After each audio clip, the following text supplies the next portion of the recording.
ಸ್ವಾಗತ. ಅನರ್ಹ BPL card ಹೊಂದಿರುವವರಿಗೆ ಸಿಎಂ ಸಿದ್ದರಾಮಯ್ಯನವರು ಶಾಕ್ ನೀಡಿದ್ದು, ಶೀಘ್ರವೇ ಅನರ್ಹ ಬಿಪಿಎಲ್ ಕಾರ್ಡ್ ರದ್ದು ಮಾಡಲಾಗುವುದು ಎಂದು ತಿಳಿಸಿದ್ದಾರೆ. ಈ ಮೂಲಕ ಸುಳ್ಳು ಮಾಹಿತಿ ಬಿಪಿಎಲ್ ಕಾರ್ಡ್ ನೀಡಿ ಗೃಹಲಕ್ಷ್ಮಿ ಯೋಜನೆ ಹಣ ಪಡೆದುಕೊಂಡು ಮಹಿಳೆಯರಿಗೆ ಇನ್ಮುಂದೆ ಗೃಹಲಕ್ಷ್ಮಿ ಯೋಜನೆ ಹಣ ಸ್ಥಗಿತವಾಗಲಿದೆ ಎನ್ನಲಾಗಿದೆ. ಗೃಹಲಕ್ಷ್ಮಿ ಯೋಜನೆಗೆ ಸಂಬಂಧಿಸಿದಂತೆ ಹೊಸ ಆದೇಶ ಹೊರಬಿದ್ದಿದ್ದು, ಕೆಲ ಮಹಿಳೆಯರಿಗೆ ಇನ್ಮುಂದೆ ಗೃಹಲಕ್ಷ್ಮಿ ಯೋಜನೆ ಹಣ ಸಿಗುವುದಿಲ್ಲ. ಕಾರಣ ರಾಜ್ಯಾದ್ಯಂತ ಹಣ ಬಿಪಿಎಲ್ ಕಾರ್ಡ್ ರದ್ದು ಮಾಡಲು ರಾಜ್ಯ ಸರ್ಕಾರ ನಿರ್ದೇಶಿಸಿದೆ. ಮತ್ತು ರಾಜ್ಯದಲ್ಲಿ 4 ಕೋಟಿ ಜನರು ಬಿಪಿಎಲ್ ಕಾರ್ಡ್ ಸೌಲಭ್ಯ ಪಡೆಯುತ್ತಿದ್ದು, ಶೇಕಡಾ 80ರಷ್ಟು ಕುಟುಂಬಗಳು ಬಿಪಿಎಲ್ ಅಡಿಯಲ್ಲಿವೆ. 1 ಕೋಟಿ ಬಿಪಿಎಲ್ ಕುಟುಂಬಗಳಿವೆ. ಹೊಸ ಕಾರ್ಡ್ಗಳಿಗೆ 3 ಲಕ್ಷ ಅರ್ಜಿಗಳು ಬಾಕಿ ಇದೆ. ನೀತಿ ಆಯೋಗದ ಪ್ರಕಾರ ರಾಜ್ಯದಲ್ಲಿ ಬಡವರ ಸಂಖ್ಯೆ ಕಡಿಮೆಯಾಗಿದ್ದರೂ ಬಿಪಿಎಲ್ ಕಾರ್ಡ್ ಪ್ರಮಾಣ ಕಡಿಮೆಯಾಗದಿರಲು ಕಾರಣವೇನು? ತಮಿಳುನಾಡಿನಲ್ಲಿ ಬಿಪಿಎಲ್ ಪ್ರಮಾಣ ಶೇಕಡಾ 40ರಷ್ಟಿದೆ. ಈ ಕುರಿತು ಪರಿಶೀಲನೆ ನಡೆಸಿ ಅನರ್ಹರನ್ನು ಕೈಬಿಡುವ ಕಾರ್ಯ ನಡೆಯುತ್ತಿದೆ ಎಂದು, ಈ ರೀತಿ ಮೃತ ಸದಸ್ಯರ ಹೆಸರು ತೆಗೆದುಹಾಕುವ ಪ್ರಕ್ರಿಯೆ ತ್ವರಿತಗೊಳಿಸಬೇಕು ಎಂದು ಸಿಎಂ ಸಿದ್ದರಾಮಯ್ಯನವರು ತಿಳಿಸಿದ್ದಾರೆ. ಇನ್ನು ಸುಳ್ಳು ಮಾಹಿತಿ ನೀಡಿ ಬಿಪಿಎಲ್ ಕಾರ್ಡ್ ಪಡೆದುಕೊಂಡು ಗೃಹಲಕ್ಷ್ಮಿ ಯೋಜನೆ ಹಣ ಪಡೆಯುತ್ತಿರುವ ಮಹಿಳೆಯರಿಗೂ ಇನ್ಮುಂದೆ ಗೃಹಲಕ್ಷ್ಮಿ ಹಣ ಬರುವುದಿಲ್ಲ ಎನ್ನಲಾಗಿದೆ. ಗೃಹಲಕ್ಷ್ಮಿ ಯೋಜನೆಗೆ ಮುಖ್ಯವಾಗಿ ಬಿಪಿಎಲ್ ಕಾರ್ಡ್ ಕಡ್ಡಾಯವಾಗಿದ್ದು, ಬಿಪಿಎಲ್ ಕಾರ್ಡ್ ರದ್ದಾದರೆ ಗೃಹಲಕ್ಷ್ಮಿ ಹಣವು ರದ್ದಾಗಲಿದೆ ಎಂದಿದ್ದಾರೆ. ಗೃಹಲಕ್ಷ್ಮಿ ಯೋಜನೆ ಕರ್ನಾಟಕದ ಮಹಿಳೆಯರ ಪಾಲಿಗೆ ವರದಾನವಾಗಿದೆ. ಈಗಾಗಲೇ 10 ಕಂತುಗಳ ಮೂಲಕ ಗೃಹಲಕ್ಷ್ಮಿಯರು 22,000 ರೂಪಾಯಿಯನ್ನು ಪಡೆದುಕೊಂಡಿದ್ದಾರೆ.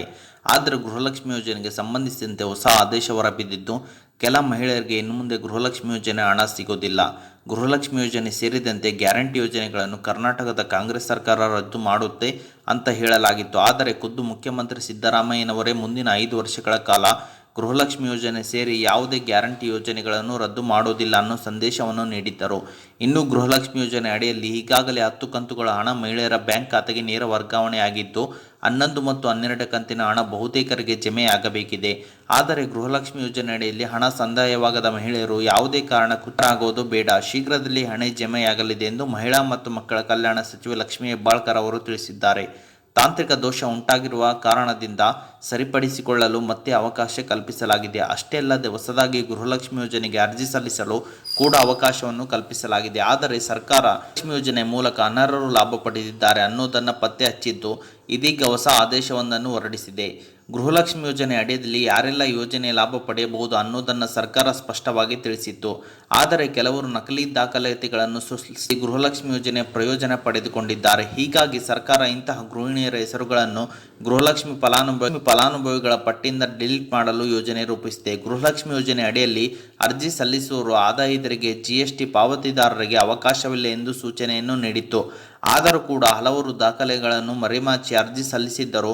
ಇನ್ನು ಕೆಲವರು ನಕಲಿ ದಾಖಲಾತಿಗಳನ್ನು ಸಲ್ಲಿಸಿ ಮಾಡಿರುವುದು ಬೆಳಕಿಗೆ ಬಂದಿದೆ ಎಂದು ಹಿನ್ನೆಲೆಯಲ್ಲಿ ಸರ್ಕಾರ ಹೊಸ ಕ್ರಮಕ್ಕೆ ಮುಂದಾಗಿದೆ. ಓಕೆ ಸ್ನೇಹಿತರೆ, ಇದು ಇವತ್ತಿನ ಒಂದು ಹೊಸ ಅಪ್ಡೇಟ್ ಆಗಿದೆ. ಈ ಅಪ್ಡೇಟ್ ನಿಮ್ಗೆ ಇಷ್ಟ ಆಗಿದೆ ಅಂತ ತಿಳ್ಕೊಂಡಿದ್ದೀನಿ. ಈ ಅಪ್ಡೇಟ್ ನಿಮ್ಗೆ ಇಷ್ಟ ಆದರೆ ಸಣ್ಣದೊಂದು ಲೈಕ್ ಮಾಡಿ, ಶೇರ್ ಮಾಡಿ, ಕಮೆಂಟ್ ಮಾಡಿ ಮತ್ತು ಇದೇ ರೀತಿಯಾಗಿ ಹೆಚ್ಚಿನ ಮಾಹಿತಿಗಾಗಿ ನಮ್ಮ ಚಾನಲನ್ನು ಸಬ್ಸ್ಕ್ರೈಬ್ ಮಾಡಿಕೊಳ್ಳಿ ಸ್ನೇಹಿತರೆ.